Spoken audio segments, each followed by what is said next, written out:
और फिर वाराणसी में सेमिनार हुआ था। एक हमारे बड़े अच्छे मित्र जो जयपुर से, उनसे मेरी मुलाकात ऑस्ट्रेलिया में हुई थी जब हम संभवतः फाउंडर्स प्लेटिनम थे। नाम उनका भूल रहे हैं, टीवी मैकेनिक जिन्होंने प्रोफाइल में बताया उनका, उनसे मेरी मुलाकात हुई थी। सुबोध भाई तो हमारे बिहार से ही हैं।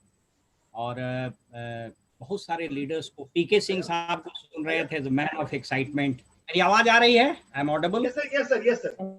ओके। सो सबसे पहले तो मैं सब लोगों का आभार व्यक्त करता हूँ। I am so obliged, I am so privileged कि आप लोगों ने अपने ऑर्गेनाइजेशन में अपनी टीम के साथ बात करने का मुझको अवसर दिया है। और इंटायर लीडरशिप, सब लोग को मेरी ओर से बहुत बहुत नमस्कार है, बहुत बहुत शुक्रिया है। और आज माँ दुर्गा की पहली पूजा महाल्या हम लोग बोलते हैं, तो एक शुभ दिन भी है आज। और आज इस शानदार दिन में हम लोग आपसे मुलाकात कर रहे हैं दोस्तों। अभी आप लोगों ने इस ओपन अपॉर्चुनिटी मीटिंग को देखा। आई होप कुछ नए लोग भी होंगे और पुरानी लीडरशिप तो होगी। मैं आपको कुछ नया नहीं सिखा सकता हूँ, हम लोगों ने इस सिस्टम से ही जो सीखा है वो सीखा है। तो मैं आपसे 25-30 मिनट बात करूँगा और कुछ नया बात नहीं करूँगा। और यदि कुछ लगे कि नया है तो ऑफ कोर्स आप अपने मेंटोर, आप अपने अपलाइन से बात करके जरूर चेक कर लीजिएगा, बट नॉर्मली वैसा होगा नहीं। हम लोग सब लोग we belong to the same school of thought, इसलिए सारी बातें वही होती है। मनोज भाई को देख रहे हैं, आज पूरा प्रसन्नचित मुद्रा में है। लगता है कि आज जबरदस्त दिन गुजरा है आपका, आज मुस्कुरा रहे हैं। मनोज भाई को जब भी देखते हैं तो इतना इंस्पायर्ड होते हैं। और वसीम जी से मेरी आज बात हुई। अंकुर अग्रवाल जी को अक्सर फेसबुक में और बहुत सारी चीज़ों पर हम देखते रहते हैं, उनके कमेंट्स आते रहते हैं। बाकी बहुत सारे मित्र वो पहचान रहे हैं। कटारिया साहब, उनसे मेरी मुलाकात लगता है एल एस ट्रिप वगैरह में अक्सर होती रहती है। दोस्तों, मैं कुछ बात आपसे करूं, मैं आपको सिर्फ यही बताऊंगा। मेरा नाम ओम प्रकाश यादव है, जो लोग नहीं जानते होंगे, और मैं बिहार का रहने वाला हूं। मैं एक बहुत ही सामान्य परिवार, या यूं कहें कि एक बहुत गरीब परिवार में मेरा जन्म हुआ था। हमारे फोर्थ फादर, हमारे ग्रैंडफादर वो मजदूर थे, मजदूरी करते थे दूसरे के खेत में। और फिर मेरे फादर की पढ़ाई लिखाई नहीं हो पाई, बहुत मैट्रिक पास कर पाए, और गरीबी के कारण वो आगे नहीं पढ़ पाए। वो घर से भाग करके धनबाद चले गए और वहाँ उन्होंने अपने लिए काम किया। और rest the story is before you. As far as my case is concern, I started my childhood in a very prosperous environment. जब हमारे फादर को कोल माइंस था, उस वक्त मेरा जन्म हुआ। तो मेरे जन्म के समय चीज़ें बहुत अच्छी चल रही थी, बट सडनली 1971 में हम लोगों की कोयलेरी नेशनलाइज हो गई और हमारी पूरी संपत्ति जब्त हो गई। भारत सरकार ने उसको सबको कन्फिस्केट कर लिया। एंड वी अगेन, जिसको बोलता है ना, from rags to riches and riches to rags, तो वो हम लोगों ने फिर वो फर्श से अर्श का सफ़र और अर्श से फिर फर्श का सफ़र तय किया। तो मुझको याद है कि जब मैं पढ़ाई करने के लिए पटना आया, तो मैं आपको ये बात इसलिए नहीं बता रहा हूँ कि कोई हम अपनी सेखी बघार रहे हैं और हम अपना कोई बहुत बड़ा तीर मार लिए, वो बताना चाहता। मैं बताना सिर्फ ये चाह रहा हूँ कि इम्पोर्टेंट ये नहीं है कि आज आप कहाँ हैं, इम्पोर्टेंट ये है कि आप जाना कहाँ चाहते हैं। और मैं उस पर आज बात करूंगा कि क्षमता इंसान के अंदर है और कहीं नहीं है, कहीं नहीं है। हमने इतने दिनों के सफर में यही देखा है कि the power lies in you and you only.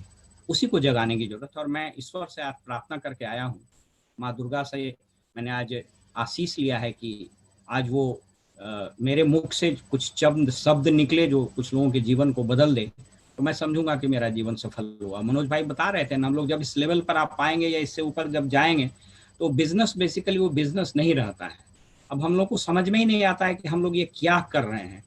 कुछ लोग समझ में नहीं पाता है कि हम लोग एक्चुअली कर क्या रहे हैं, क्योंकि इस बिजनेस में पैसे के अलावा इतनी चीजें मिलती है कि वो पैसा बैकग्राउंड में चला जाता है। वैसे भी हमको बहुत पैसा शुरू से बहुत अट्रैक्ट नहीं करता था, तो वो चीज, उस पर भी हम बात करेंगे। तो हम लोग बहुत बात करते करते स्पिरिचुअल हो जाते हैं, और ये बिजनेस का वो रूप भी है। डायमंड का मतलब ये नहीं होता है कि आप साल में करोड़ रुपया कमा लिए, बहुत लोग करोड़ कमाने वाले घूम रहे हैं। लेकिन डायमंड का मतलब ये होता है, इससे ऊपर के लेवल के जो लोग वो होते हैं जो हजारों लाखों लोगों के जीवन में पॉजिटिवली कुछ कंट्रीब्यूट करते हैं। That is the essence of life. जीवन का वही महत्व भी है। एनीवे तो इसी पटना शहर में मैंने पढ़ाई की और मुझको याद है कि एक स्वेटर और एक जीन्स पैंट और एक हवाई चप्पल पर मैंने 2 से 3 साल गुजारे हैं।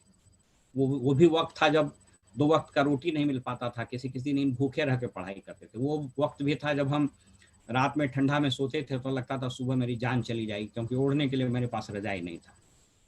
और एक वक्त ये भी है कि जहाँ सरकार के 20 से 25 हजार करोड़ की प्रोजेक्ट को हम डील करते हैं। एक वो भी वक्त है जहाँ जब जिलों में जाने के बाद पूरा जिला प्रशासन खड़ा रहता है। एक वो भी वक्त था जब कोई आदमी 2 वक्त का खाना खिलाने के लिए हमको तैयार नहीं था। तो ये इम्पोर्टेंट यही चीज इसको समझना है। That is the essence of life. Anyway दोस्तों, तो वो हम थोड़ा भाग गए थे बात करते करते, और मनोज भाई को जब भी देखते हैं तो हम भाग ही जाते हैं। एनीवे देखिए, हम आज आपसे बात क्या करना चाहते हैं, जो नए लोग हैं वो भी सुने। देखिए, सबसे पहले समझ लीजिए कि ये बिजनेस बहुत सिंपल है। इस बिजनेस के बारे में 4 चीज हम अक्सर बात करते हैं, और 5वां कुछ है ही नहीं। हम बात क्या करेंगे? First, this business is very simple. बहुत सिंपल बिजनेस है, इसलिए इसको सिंपल रहने दीजिए। Second, this business is very big. अभी पीके सिंह साहब बता रहे थे, इतना बड़ा कि आप इसकी कल्पना ही नहीं कर सकते। और बड़ा सिर्फ पैसे के पॉइंट ऑफ व्यू से नहीं, बड़ा ये इसलिए है कि ये लोगों का जीवन बदल देता है। बड़ा ये है, ये लोगों के घर में खुशियां ला देता है। बड़ा ये इसलिए है कि लोगों के वैल्यूज बढ़ता है। So this business is very big. It has so many dimensions that you will not be able to discuss all the dimension in just half an hour or 1 hour time. Third, this business is very scientific. बहुत scientific है। Breed के जो principles हैं, आपके upline के जो mentorship है, उस मेंटरशिप में आप काम करें, आप हमेशा सफल होंगे। साइंटिफिक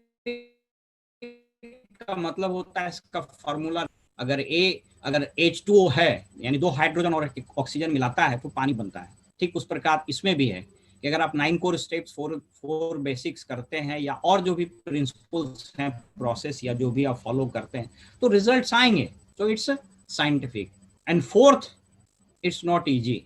आप कहिएगा कि सिंपल है तो इजी क्यों नहीं है? सिंपल और इजी 2 अलग अलग चीजें हैं।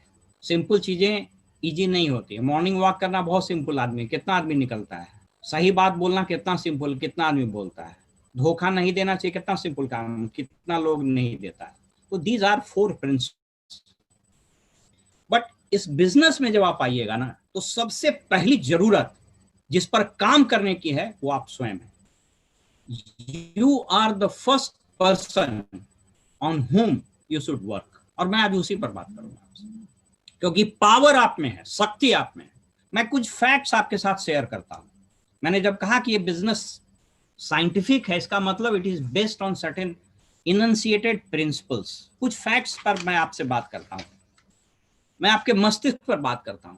ये भगवान ने जो दिया है, भेजा, ये कितना पावरफुल है, और एक ऐसा खजाना है जिसका उपयोग ही हम लोग नहीं करते। थैंक्स टू दिस बिजनेस कि हाँ हम लोग इसका उपयोग करते हैं।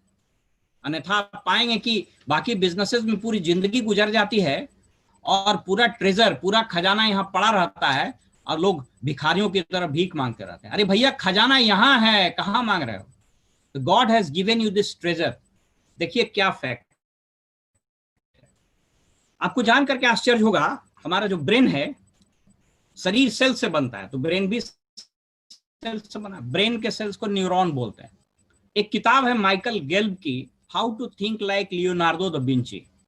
आप सबको पता है कि लियोनार्डो दा विंची ऐसे व्यक्ति थे जो अपने आप में एक अद्भुत क्रिएचर था गॉड का, जो इंजीनियर भी था, जो गायक भी था, जो पेंटर भी था, जो आर्किटेक्ट भी था, जो डॉक्टर भी था और जो इंजीनियर भी था, व्हाट नॉट। तो उस पर एक किताब लिखी गई है, उस पर समय मिलेगा तो मैं आपसे बात करूंगा। माइकल गेल्ब ने उनके बारे में लिखा है। और हम लोग पेरिस गए थे, हमको याद है जब पेरिस हम लोग गए होंगे, मनोज भाई आपको भी याद होगा, लोवरा म्यूजियम है वहां, दुनिया का सबसे बड़ा म्यूजियम है।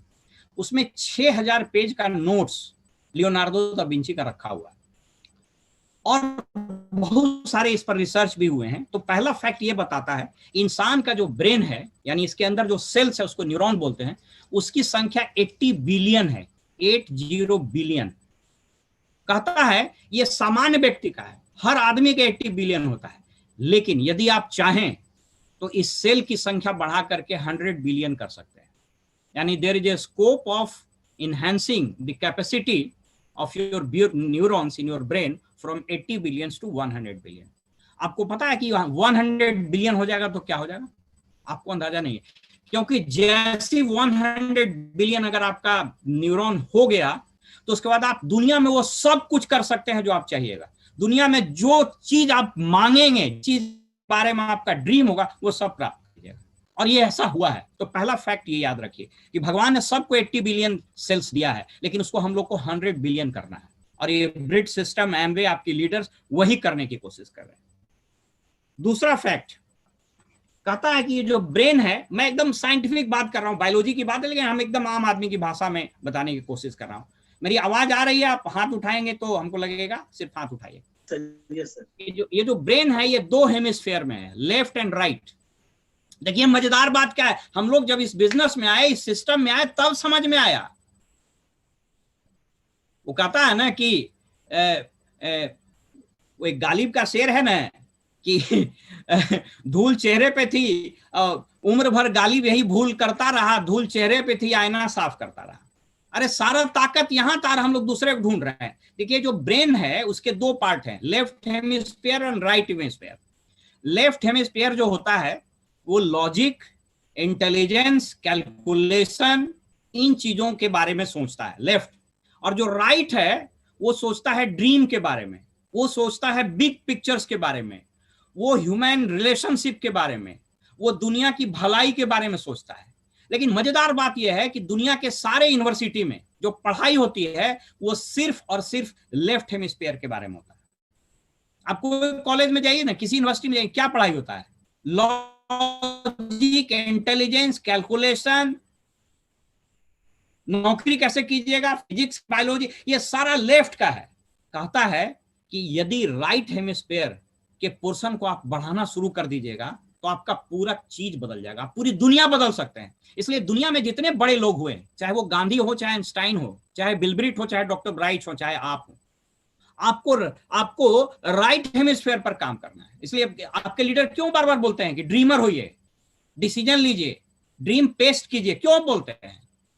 ऐसा कोई पागलपनी नहीं है कि अपने बेडरूम में खूब बढ़िया टीवी लगा हो, उसके नीचे कागज साट देना है, डायमंड। ये बाहर के लोगों को समझ में नहीं आएगा। आप अपने फ्रिज पर एक चिपका दिए हैं गाड़ी, आपको लोग बोलेगा पागल है। क्यों? इसलिए उसको तो लेफ्ट हेमिस्फीयर का एजुकेशन मिला है ना भाई, उसको तो राइट हेमिस्फीयर का पता नहीं है। तो उसको क्या क्या पता चलेगा? अब अंधे को अगर रसगुल्ला दीजिएगा तो उसको क्या समझ में आएगा क्या चीज है?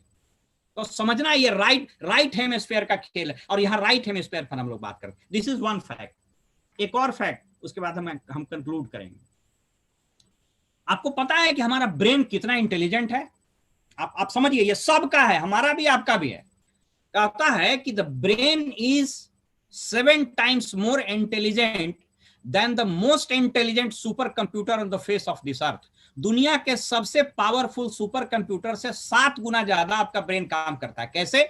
एक्सपेरिमेंट बताता है कि the fastest super computer of the world learn 1 fact पर second, whereas human brain can learn 7 fact in 1 second।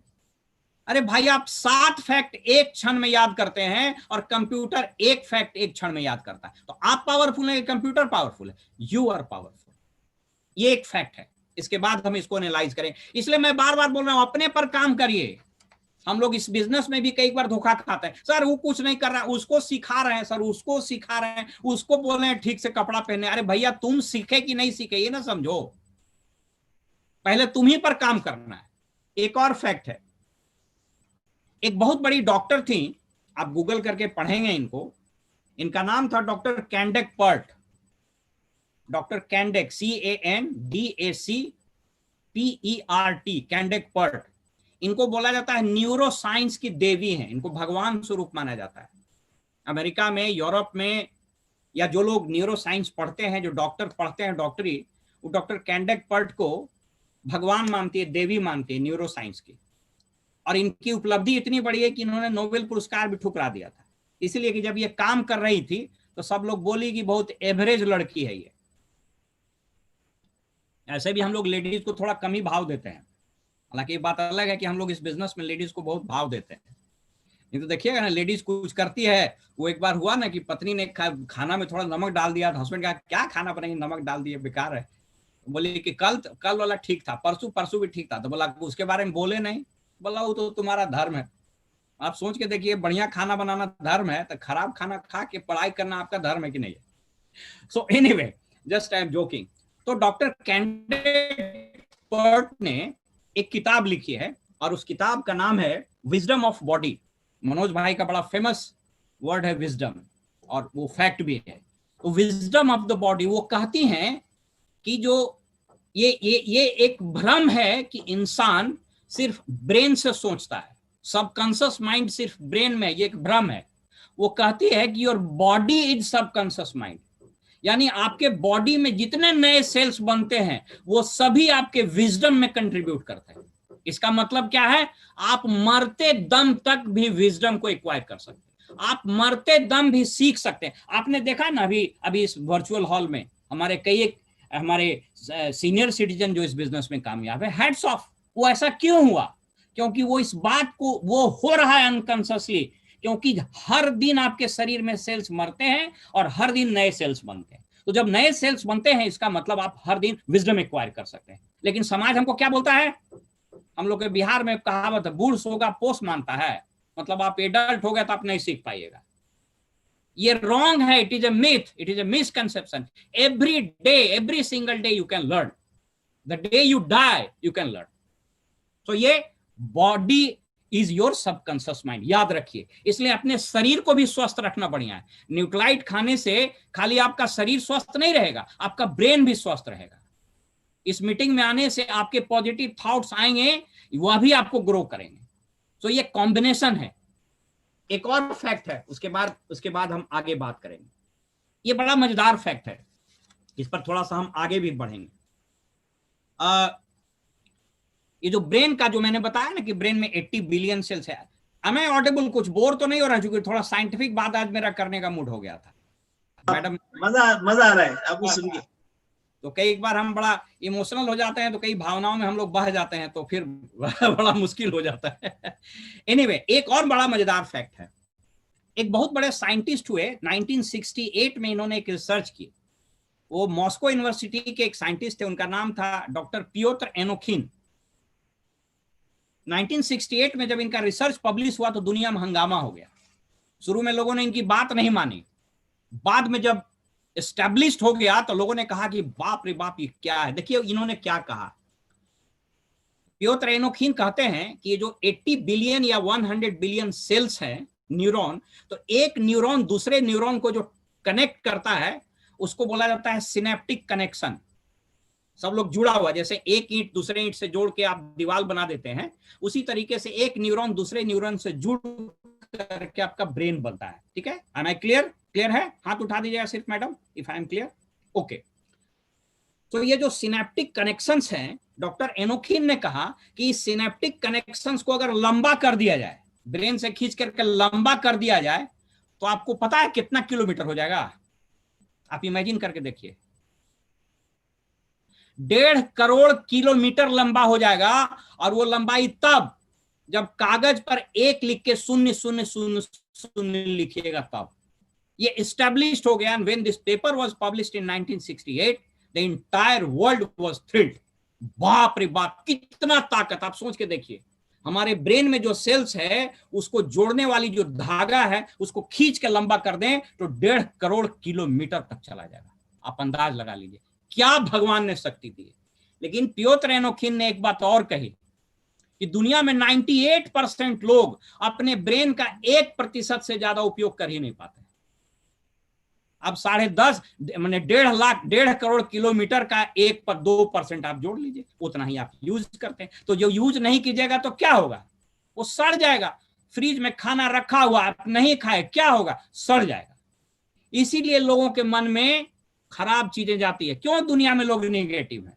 हम लोग अक्सर इस बिजनेस में आने के बाद आप फील करेंगे, अधिकांश लोग नहीं हो रहा, ये नहीं हो रहा, सब नेगेटिव। अभी टीवी उठा के खाली चलाइए ना तो भारत पूछते रहता है, पता नहीं किससे पूछता है, हमको नहीं मालूम। एक किसी ने फेसबुक में बड़ा अच्छा चुटकुला भेजा उसने कहा कि साहब, पत्नी को धर्म पत्नी कहा जाता है, तो साला को धर्मशाला क्यों नहीं बोला जाता है, पूछता है भारत। सो मैं बता रहा था कि वही कहा कि 1% से ज्यादा यूज नहीं होता है, इसीलिए ब्रेन में निगेटिव चीजें हावी रहती है।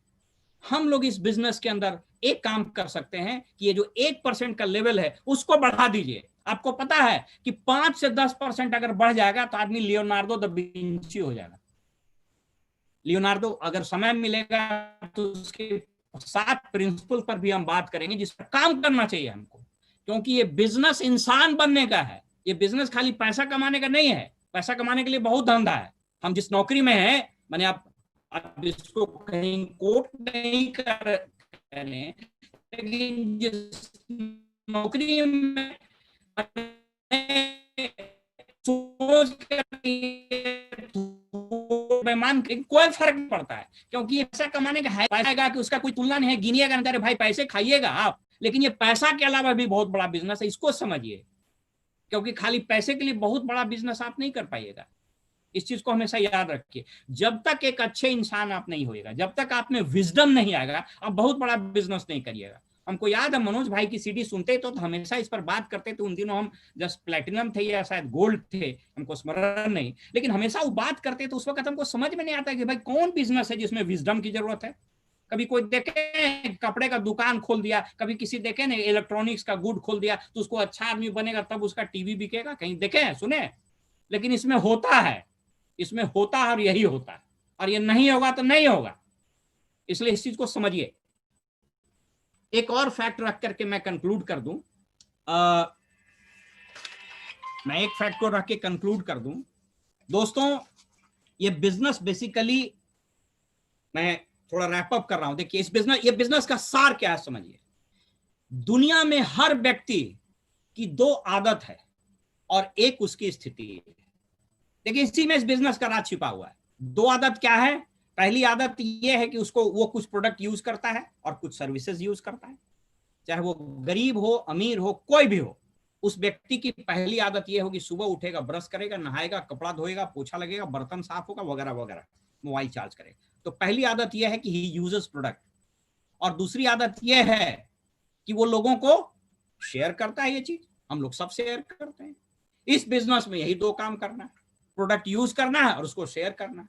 तो ये 2 आदत है इंसान की। और एक उसकी स्थिति है, there is a situation in his life, deliberately, undeliberately, willingly, unwillingly, वह व्यक्ति संगठन का सदस्य है। You are part of somebody's organisation. आप चाहें तो भी, नहीं चाहें तो भी। जैसे अगर मैं सरकारी नौकरी कर रहा हूं तो मैं सरकार का संगठन का हूं। अगर आप जियो यूज कर रहे हैं तो जियो के संगठन के सदस्य हैं। अगर आप कोई आदमी, नया आदमी कोई हो, लक्ष्य नहा रहे होंगे तो लक्ष्य के सदस्य हैं। यानी आप किसी न किसी ऑर्गेनाइजेशन के हिस्सा हैं। और ये बिजनेस क्या है? कुछ नहीं है। ये 2 आदत बदल लीजिए और अपने लिए संगठन बना लीजिए, टीम बना लीजिए, एंड यू आर सक्सेसफुल। हमको बात पहले समझ में नहीं आती, टीम जीतता क्यों है? जिसके जितने बड़े संगठन वह उतना बड़ा व्यक्ति। जिसका जितना बड़ा संगठन पॉलिटिकल पार्टी में, उसकी सरकार। बीजेपी का सबसे बड़ा संगठन है तो सरकार में।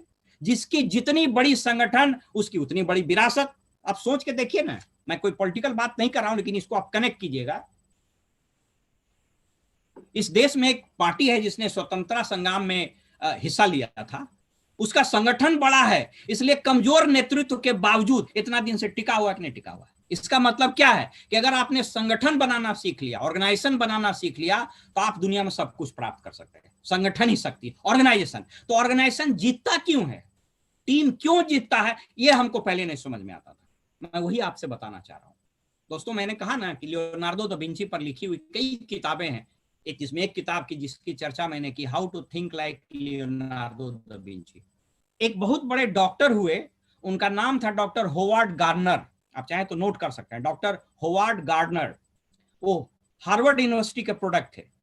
ये बड़ा इंपॉर्टेंट चीज है, इसको ध्यान से सुनिएगा। ऑल्दो ये बहुत बहुत टेक्निकल चीज है, लेकिन इसको मैं एकदम सिंपल वे में बताने की कोशिश करता हूं और 10 मिनट में अपनी बात को खत्म कर दूंगा। डॉक्टर होवार्ड गार्डनर कहते हैं कि दुनिया में 9 तरह के इंटेलिजेंस होते हैं। There are 9 types of intelligence. और हर व्यक्ति में, गरीब हो, अमीर हो, बहुत पढ़ा लिखा हो, कम पढ़ा लिखा हो, खूबसूरत हो, कुरूप हो, लड़की हो, लड़का हो, गांव का हो, शहर का हो, अमेरिका का हो, इंडिया का हो, जापान का हो, कहीं का हो, ये 9 इंटेलिजेंस में कोई ना कोई इंटेलिजेंस उसके अंदर होता ही है. There are 9 types of intelligence in this world, and every single individual possesses one or more than one intelligence. ये 9 इंटेलिजेंस है जिसमें होता ही है. अब देखिए मजेदार बात क्या है, जब आप टीम बनाते हैं, जब आप ऑर्गेनाइजेशन बनाते हैं, तो अलग अलग इंटेलिजेंस के लोग जुट जाते हैं. आप सोच के देखिए, आपने जीवन में जो प्राप्त किया, मनोज भाई इंडिविजुअली जो प्राप्त किए, अलका जी, प्रमोद जी जो प्राप्त किए हों, वसीम जी, अंकुर जी ने जो प्राप्त किया हो, इस बिजनेस से अलग हट के बात कर रहे हैं, वो क्यों प्राप्त किया? अपने उस इंटेलिजेंस के कारण.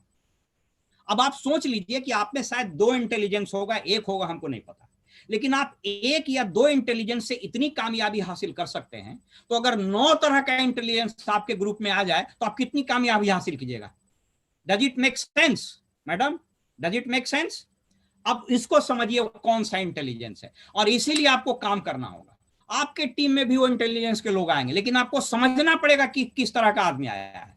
तो सबको एक डंडा से नहीं हाँकना है. ये 9 तरह का इंटेलिजेंस आता ही है. देखिए क्या कहता है माइकल गेल्ब कहते हैं, और डॉक्टर होवार्ड गार्डनर कहते हैं, हार्वर्ड यूनिवर्सिटी में बहुत सीनियर प्रोफेसर हैं, न्यूरो साइंस पर उन्होंने बहुत सारा काम भी किया है, और उनकी कई लिखी हुई किताबें हैं. एक उन्होंने किताब लिखी है, उस किताब का नाम है फ्रेम्स ऑफ माइंड. 1983 में ये थ्योरी पब्लिश हुआ था. मैं 9 इंटेलिजेंस की बात आपको बताता हूं, बड़ा अच्छा लगेगा सुन. पहला इंटेलिजेंस का नाम है visual spatial intelligence. Visual spatial, space मतलब स्पेस और विजुअल देख करके. ये वो इंटेलिजेंस है जिसमें देखिएगा बहुत लोगों को पजल सॉल्व करने में बड़ा स्मार्ट होता है, तुरंत दीजिएगा पजल सॉल्व कर देगा, मैप बना देगा बहुत अच्छा, वो चार्ट बढ़िया से ड्रॉ कर देगा, वो उन चीजों में बड़ा इंटेलिजेंट होता है. उसको बोलते हैं विजुअल स्पेशियल इंटेलिजेंस. इस तरह के लोग इंजीनियर्स और आर्किटेक्ट होते हैं. आपके बिजनेस में अगर आर्किटेक्ट और इंजीनियर आ रहे हैं और बाई नेचर उसमें गए हैं, टेस्ट के कारण वो गए हैं, तो इसका मतलब उनमें visual spatial intelligence. The second intelligence is linguistic intelligence. अब देखिएगा कुछ आदमी लैंग्वेज पर बड़ा जबरदस्त पकड़ है, स्टेज पर खड़ा होगा तो शानदार अंग्रेजी हिंदी में भाषण देगा, गुजराती में, मारवाड़ी में भाषण देगा, एक से एक वर्ड लच्छेदार, उस कविता खूब बढ़िया, शायरी सुना देगा. आप देखते होंगे लिंग्विस्टिक इंटेलिजेंस है. ऐसे लोग के पास बहुत वर्ड होता है, मेमोरी तुरंत कर लेगा.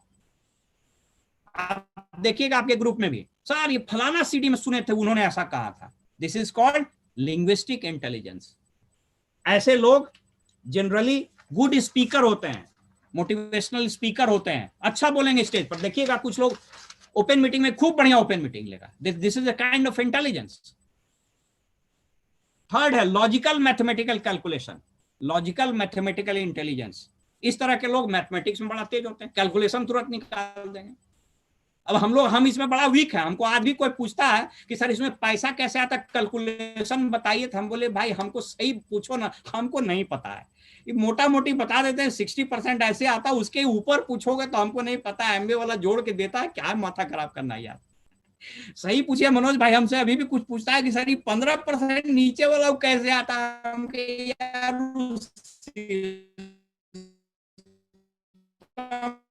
करता होगा, हमको नहीं पता है. एनीवे, तो इस तरह का इंटेलिजेंस तो होता है. आप देखिएगा आपके ग्रुप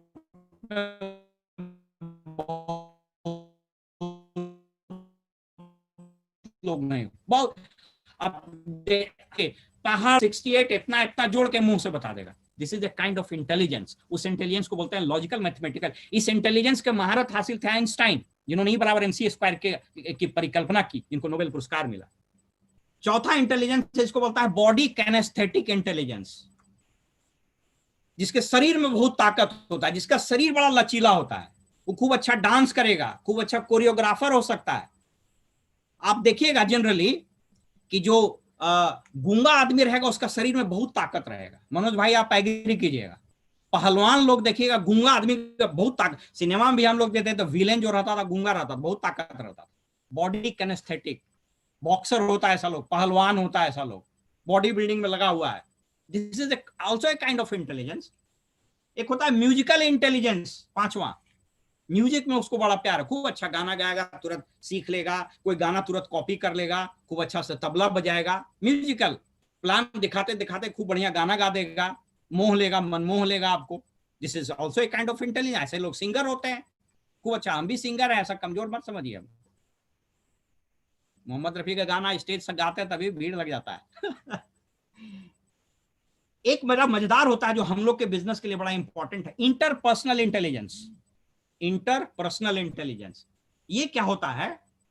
देखिएगा कि इस तरह के इंटेलिजेंस में लोग दूसरे के बॉडी लैंग्वेज से, उससे बात करने से उसको जल्दी कनेक्ट कर लें। जैसे लेस गिबलिन की किताब हम लोग सजेस्ट करते हैं ना, इंटरपर्सनल इंटेलिजेंस को डेवलप किया जा सकता है। जैसे आप डेवलप कीजिएगा, आप लोगों से कनेक्ट कर लीजिएगा। देखिएगा कुछ लोग 15-20 मिनट होते होते ऐसा आभा बांध देंगे, प्लेन में भी बैठे हैं, एयरपोर्ट पर भी बैठे हैं, ट्रेन में भी बैठे हैं, आधा घंटा हम सबसे दोस्ती हो जाएगी। इंटरपर्सनल इंटेलिजेंस, इसमें हम लोग को काम करने की जरूरत है। जो हम लोग बोलते हैं ना, जिसको लोक व्यवहार, चाहे आप लेस गेबलिन को पढ़िए या डेल कार्नेगी को पढ़िए या जिसको भी पढ़िए। अभी हमारे अपलाइन प्रियंबा जी की भी एक किताब आ रही है, संभवतः नेक्स्ट मंथ रिलीज होगी, कला लोक व्यवहार पर। तो इस पर आप काम करिएगा। तो इंटरपर्सनल इंटेलिजेंस ये आपको छठा इंटेलिजेंस। सातवां है इंट्रापर्सनल, ये भी बड़ा इंपॉर्टेंट है, अपने पर काम करना। क्या आप एक्सेप्ट करते हैं कि आप में कमी? अपलाइन के पास तो आप चले गए गोल सेट करने के लिए, लेकिन क्या कभी आपने अपलाइन से पूछा, अपने मेंटोर से पूछा कि सर हम में क्या कमी है? Do you have the audacity to accept your weaknesses? Do you have the guts to accept the shortcomings, the shortfalls from which you suffer? वो गट्स आप में, तो वो तो अपलाइन तो ऐसे बताएगा नहीं। अब आप अंकुर अग्रवाल जी के डाउनलाइन पूछने जाएगी, सर आप बताइए हमें क्या कमी? वो बोले कि तुम्हारा ड्रेस ठीक नहीं तो कल ही बिगड़ जाएगा। तो आपको ये सिचुएशन पैदा करना होगा कि साहब हमको बताइए। तो ये इंट्रापर्सनल इंटेलिजेंस जो होता है ना, कुछ लोगों में होता है जो खुद की कमी को भांप लेता है। अब इसके कई तरीके भी, उस पर आप बहुत डिटेल में नहीं बात कर सकते हैं। जैसे आप बात करते हैं तो उसको टेप कर लीजिए, रिकॉर्डिंग कीजिए और सुनिए कहां गड़बड़ी हो रही है। अरे भाई हमको याद है, हम लोग जिस नौकरी में है, बड़ी आप लोगों को लग रहा होगा बिहार सरकार के बड़े ओहदे पर है, लेकिन इसकी एक खराबी भी है। इसकी खराबी है कि जुबान खराब हो जाती है। इसलिए कि हम लोग पास कोई जो आदमी आता है, हम लोग देखिए आमतौर पर इस बिजनेस में क्या समझते हैं कि जो लोग आया है उसको अच्छा आदमी समझिए जब तक कि वो ये प्रूव न कर दे कि वो गलत आदमी है। लेकिन हम लोग के नौकरी में उल्टा है, जो आया पहले समझना है कि गड़बड़ है जब तक वो प्रूव न कर दे वो सही आदमी, नहीं तो हम लोग अपने फंस जाएंगे। अगर उसको मान लिए कि सही आदमी तो गड़बड़ कर देगा, फंसा देगा। मालूम है एक फोटो लिया कहीं उसका मिसयूज कर दिया। एनीवे, तो इंट्रापर्सनल का मतलब होता है अंडरस्टैंडिंग योर ओन शॉर्टकमिंग्स। अगर आप नहीं समझ रहे हैं तो अपलाइन को, मेंटोर को अलाउ करिए। आठवां इंटेलिजेंस नेचुरलिस्ट इंटेलिजेंस बोलते हैं। हमारे न्यूक्लाइड के जो फाउंडर थे रेनबॉर्ग, उनमें नेचुरलिस्ट इंटेलिजेंस था, जो पौधे को पकड़ करके, हर्ब्स को पकड़ के उसके गुण निकाल लेते हैं। आयुर्वेद का डॉक्टर। आप देखिएगा कुछ लोगों को न्यूक्लाइड का जो हम लोग का हर्बल प्रोडक्ट आया है, आप अपने डाउनलाइन में देखिएगा किसी का उसमें जबरदस्त इंटरेस्ट है। अब शुरू कर देगा कि सर जानते हैं मधुनाशनी का जो पौधा है उसका नाम है गुरमार, जिम्नेमा सिल्वेस्ट्रा उसको बोलते हैं। गुरमार, गुड़ का मतलब मीठा, मार का मतलब मारने वाला, जो चीनी को मार देता है गुरमार, वही हर्ब तो डाला हुआ है जिम्नेमा सिल्वेस्ट्रा में। तो ये इंटेलिजेंस कुछ लोगों में होता है। एंड लास्ट जो सबसे मजेदार इंटेलिजेंस होता है उसको बोलते हैं एग्जिस्टेंशियल कॉस्मिक इंटेलिजेंस। ये पैदा करना है। What is this existential cosmic intelligence? ये जो होता है ना, इंट्यूशन का पावर। कई लोगों में देखिए इंट्यूशन का पावर, उसको पूर्वानुमान हो जाता है चीजों पर। और मैंने आप, चूंकि आप इसको अन्यथा नहीं लीजिएगा, कोई ऐसा बड़ाई नहीं कर रहे, हमें भगवान ने थोड़ी बहुत ये शक्ति दी है। हमको नौकरी में आने से पहले हमको कुछ इंट्यूशन होने लगता था, अच्छा हो रहा तब भी, खराब हो रहा तब भी। आप देखिएगा कुछ लोगों में इंट्यूशनल पावर होता है, जिसको हम लोग बोलते हैं एग्जिस्टेंशियल कॉस्मिक पावर। अब ये जो 9 इंटेलिजेंस हैं दोस्तों, ये आपके टीम में भी हर सदस्य में एक या उससे अधिक होगा, लेकिन उसको कोशिश कीजिए पहचानने का। और जब उसको पहचानिए तो उसको आइडेंटिफाई कीजिए। हम लोग गलती क्या करते हैं, किसी में बॉडी किनेस्थेटिक इंटेलिजेंस है, भाई वो बढ़िया लचकदार है, वो अच्छा नाच डांस कर सकता है, वो उसको हम लोग बोल रहे हैं कैलकुलेशन करो, वो कर ही नहीं पाएगा। जिसको कैलकुलेशन आता है उसको पाल रहे हैं गाना गाने के लिए। जिसको गाना गाने के लिए उसको बोलते हैं तुरा जान न्यूट्रलाइट हर्बल करो। तो you have to harness the intelligence. तो जो टीम आपकी बनेगी, it will be the conglomeration of all the intelligence. और जब सोच करके देखिए, लियोनार्डो दा विंची ने कहा है और माइकल गेट्स उसको आगे बढ़ाए हैं, कहता है कि इसमें से अगर 3 से 4 इंटेलिजेंस भी किसी व्यक्ति या उसके समूह में हो जाए तो कमाल कर सकता है। और वो कमाल हम लोग इसलिए करते हैं, एमवे बिजनेस और ब्रिट वर्ल्ड वाइड में लोगों का कमाल इसलिए होता है कि उसके टीम में जो इंटेलिजेंस आती है उसको मेरा यही सलाह है दोस्तों, आप आया उस इंटेलिजेंस दी, उसको पहचानिए और उसको हार्नेस करिए, उसको एडिफाई कीजिए, उसमें पानी दीजिए, उसको उसमें अच्छा इन्वायरमेंट दीजिए ताकि वो आगे बढ़ने लगे। दोस्तों मैं अपनी बात 2 चीज कह के अपना खत्म करूंगा। कहता है लियोनार्डो दा विंची के बारे में, कहा इनफैक्ट दुनिया में 10-11 लोगों की सूची बनी है, उस किताब में बड़ा अच्छा लिखा है, 10-11 लोगों की सूची। अब उतना समय नहीं है हम सब पर बात करें, लेकिन सिर्फ 5 मिनट में एक बात आपसे बताना चाहता हूं। 7 सिद्धांतों की चर्चा की गई है, उसमें 2 सिद्धांत बड़े मजबूत हैं। एक का नाम है प्रिंसिपल ऑफ क्यूरिसिटा, उसको क्यूरियस बोलते हैं, क्यूरिसिटा लैटिन वर्ड है, क्यूरिसिटा मतलब डोंट किल योर स्टूडेंट, अपने अंदर के विद्यार्थी को कभी मरने नहीं दीजिए, willing to learn and listen. हम डायमंड हो गए, हम बहुत काबिल हो गए, हम सब जान गए, मेरा डीके होना शुरू हो जाएगा। हम तो फाउंडर प्लेटिनम हो गए, मेरे नीचे तुम लोग और तुम लोग सीखो, हम तो बहुत सीख गए। This is death of curiosity. अपने अंदर के विद्यार्थी को कभी मरने नहीं देना है, लगातार सीखिए तब आप आगे बढ़िएगा। ये पहला प्रिंसिपल है, प्रिंसिपल ऑफ क्यूरिसिटा। दूसरा प्रिंसिपल का नाम है प्रिंसिपल ऑफ एस्फ्यूमाटा। एस्फ्यूमाटा लैटिन वर्ड है, SFUMATA, एस्फ्यूमाटा। एस्फ्यूमाटा का क्या मतलब होता है समझिए, प्रिंसिपल ऑफ एस्फ्यूमाटा।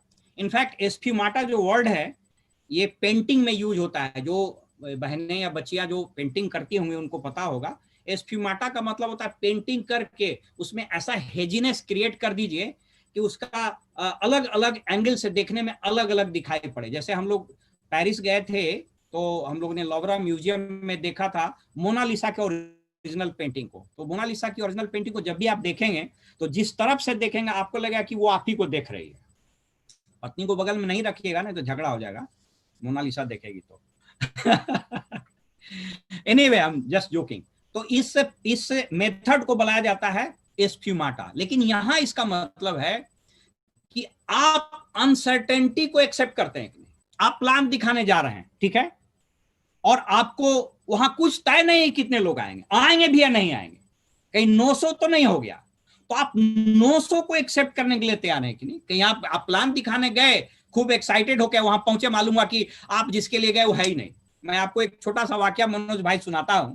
हम फाउंडर प्लेटिनम थे, एक शहर है पूर्णिया, वो बंगाल के बॉर्डर पर पड़ता है। तो वहां एक आदमी से बात हुआ, उसने कहा कि सर आइए ना मीटिंग लेने के लिए। तो रास्ता बहुत खराब था, बरसात का महीना था, तो हम ट्रेन से रिजर्वेशन करा लिए। एक्साइटमेंट में जिस तारीख को रिजर्वेशन कराना था तारीख सही थी, लेकिन महीना आगे चला गया। हम और पत्नी पहुंचे स्टेशन, ट्रेन लेट हो गई, 1:30 बजे रात में बोगी में घुसे तो देखे कि सज्जन सोए हुए हैं। तब बोले भाई उठिए, तो मेरा बर्थ है। वो बेचारा चौंका, बोला नहीं भाई साहब मेरा बर्थ है। वो टिकट निकाला, हम भी टिकट निकाले, बोले देखिए, तो बोला कि हाँ बर्थ तो आप ही का, लेकिन अगला महीना का।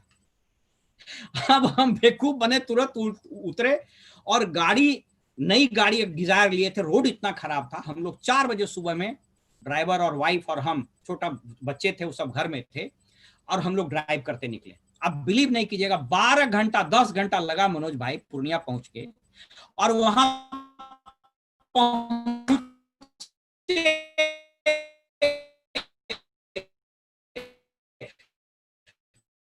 तो जिसके लिए ओपन है, उस चुटपुल ऑफ फेस, उस अनसर्टेनिटी को, उस पैराडॉक्स को आप एक्सेप्ट करते हैं कि नहीं। आपके बिजनेस में अजीब अजीब पैराडॉक्स होगा।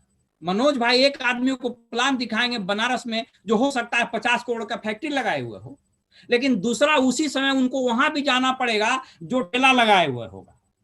अलका जी को एक प्लान जयपुर में दिखाना पड़ेगा, जो हो सकता है कपड़े का बहुत बड़ा व्यापारी हो, जो 50 लाख का टर्नओवर महीने में करता हो, लेकिन उस हाउसवाइफ को दिखाना भी पड़ सकता है जो घर में अपने हस्बैंड के साथ 15,000 रुपए में गुजारा कर रही है। तो इस विरोधों का सामंजस्य आपने सीखा है कि नहीं? That is called principle of sfumato. ये आपको सीखना होगा। इस बिजनेस में तभी कामयाबी होगी, क्योंकि इस बिजनेस में आपके तरीके से लोग नहीं आएंगे। ये बात अलग है कि जो लोग आएंगे उसमें इंटेलिजेंस रहेगा, 9 तरह के इंटेलिजेंस रहेंगे जिसकी चर्चा मैंने की।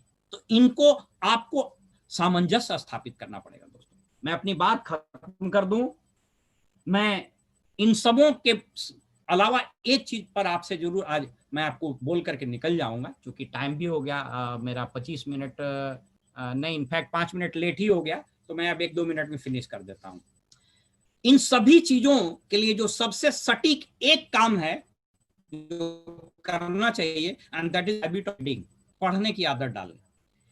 देखिए, एक बुक है बर्कहेज की, उन्होंने सीईओ विद इन करके एक किताब है, CEO chief executive officer with in you करके एक किताब है, उसमें रीडिंग हैबिट्स के बारे में लिखा गया। उसने कहा है कि अगर कोई एक व्यक्ति 25 से 30 मिनट रोज रात में पढ़े, गौर से सुनिएगा, 25 से 30 मिनट रोज रात में पढ़ेगा, तो वो महीने का कम से कम 2 किताब पढ़ लेगा। यानी साल का 24, अगर 4 घटा दीजिए तो साल में 20 किताब जरूर पढ़िए। मनोज भाई, सब लोग को बताइए, प्रमोद जी, अंकुर जी और जो भी लीडर्स हैं, सबका नाम मैं देख नहीं पा रहा हूं, इनफैक्ट बता दूं, और हमारे सारे बहुत सारे पीके सिंह साहब हैं, विनोदन संगीता मैडम हैं, सो हम माफ कीजिएगा सबका, वसीम नकवी साहब हैं, मैडम उनकी मुस्कुरा रही हैं। तो try to develop a habit of reading as many as 20 books. इसका प्रिंसिपल समझ लीजिए। कहता अगर आपने ऐसा किया तो 10 साल में आप 200 किताब पढ़ लीजिएगा, और अगर आपने 200 किताबें पढ़ ली, मैं बता रहा हूं पूरे अथॉरिटी और पूरे जवाबदेही के साथ, अगर आपने 200 किताबें पढ़ी तो इस धरती पर आपको क्राउन एम्बेसडर जाने से कोई नहीं रोक सकता है, आपको मिलियनर जाने से कोई नहीं रोक सकता है। This is the power of reading. लेकिन उसको पढ़िए तो लिखिए। आपको एक इंपॉर्टेंस बता देते हैं, लियोनार्डो दा विंची ने की एक आदत थी, वो जब भी पढ़ते थे तो कुछ कुछ नोट करते थे, और उस तरह से उनका नोटबुक बनता चला गया। He used to keep a notebook in his pocket while reading, while observing things, he used to write notes. तो बाद में फ्रांस पर, इटली पर कुछ आक्रमण हुआ, युद्ध वगैरह हुआ, नेपोलियन वगैरह के समय में तो बहुत सारी चीजें बर्बाद हो गई। 6000 पन्ना बचा हुआ है जो लोवरा म्यूजियम में रखा हुआ है, उसमें हमने जाकर के देखा भी था। आपको बिलीव नहीं होगा पढ़ने का क्या ताकत है। बिल गेट्स ने 1994 में, बिल गेट्स ने 1994 में, जानते हैं, मात्र 18 पेज $30.8 मिलियन में खरीदा। वो पागल नहीं था।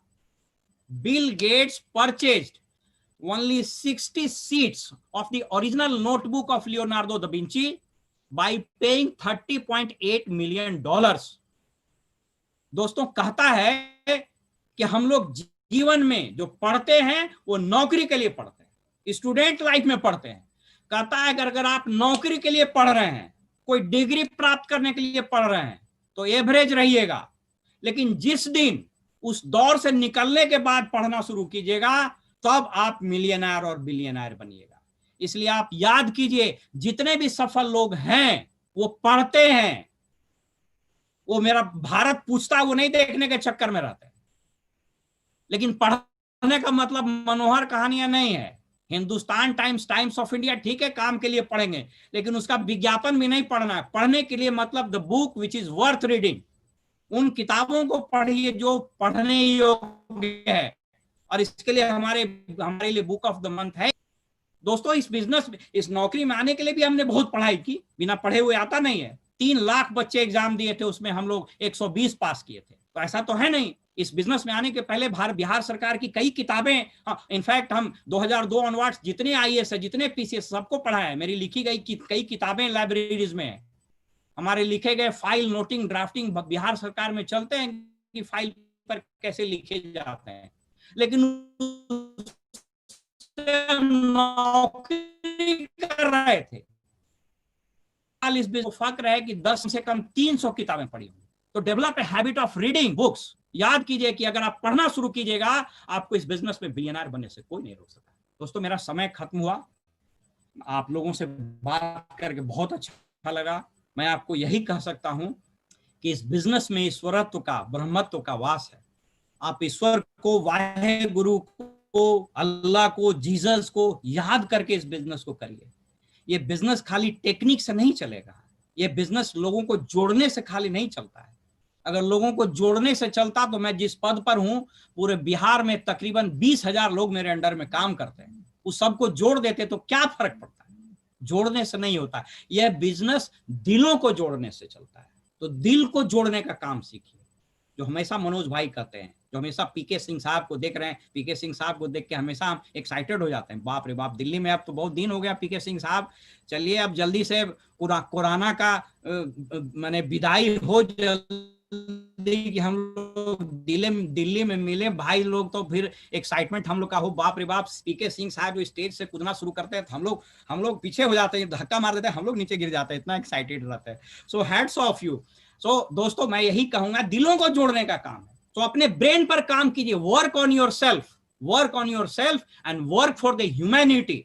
लोगों के लिए काम कीजिएगा, आप तो यूं सफल हो जाएगा। तो थैंक यू सो मच। आप सबसे बात करके बहुत अच्छा लगा। उम्मीद है कि मैं आपके जीवन में कुछ कंट्रीब्यूट कर पाया। अगर ऐसा हुआ तो मैं ईश्वर को, खुदा को, अल्लाह को, वाहेगुरु को, सबको नमन करता हूँ यहाँ से। और आप सब लोग बहुत बहुत प्रणाम करता हूँ। धन्यवाद। वाह, awesome sir, thank you so much, thank you so much. और हमें पता चल गया था कि आज क्या परोसने वाले हैं। आपका पहले सेंटेंस से ही you are the first person whom you work upon, लग गया था कि आज कुछ खास होने वाला है। और वाकई आपने हम सब लोगों का कायाकल्प कर दिया। क्या जबरदस्त आपने विजडम यहाँ पर परोसा है। बहुत बहुत धन्यवाद ओम प्रकाश जी, काफी कुछ सीखने को मिला। And we are really excited. I am always excited listening you. Thank you very much, thank you very much. Thank you so much. देखिए, लोगों की भावनाएं, मुझे लगता है कि अभी तो सारे लोग ही कुछ चाहेंगे आपको कुछ बोलना। वक्त की थोड़ी तंगी रहेगी, वरना मजा आ गया। कल मैं चाहता हूँ बाकी सारे लोग एक बार कम से कम अपनी अनम्यूट करके ताली जरूर बजा दीजिए। जबरदस्त जबरदस्त जबरदस्त, मजा आ गया, जबरदस्त, बहुत बढ़िया, कमाल। आज तो लोगों की जिंदगी बदलने वाला दिन था। और आज निश्चित तौर पर मैं गारंटी के साथ कह सकता हूँ कि आज आपकी जुबान से जो बातें निकल रही थी, सारी ऐसा लग रहा था जैसे सीधा ईश्वर आपके मुंह से कुछ कहलवाना चाह रहे लोगों की जिंदगी बदलने के लिए। You are the first person whom you work upon। और मुझे लगता है कि मेरा भी नया जन्म हुआ है एमबीए में, और नई शुरुआत है एमबीए में। आज से नए सिरे से बहुत अच्छे ढंग से करेंगे, और जो आपने सिखाया है, जो आपने अभी बताया है, उस सबको हम इम्प्लीमेंट करेंगे। दोस्तों, यहाँ पर इन्हीं सब शब्दों के साथ आप सब लोगों की भावनाएं, मैं चाहता हूँ हमारे आज के स्पीकर्स को आपकी भावनाएं पहुंचे, आपकी दुआएं पहुंचे और आपकी तालियां पहुंचे। जोरदार ताली से स्वागत कीजिए ओम प्रकाश जी का, जोरदार तालियां। Thank you so much, thank you so much. और इन्हीं शब्दों के साथ जी sir, thank you so much. मैं जब कभी भी मौका होगा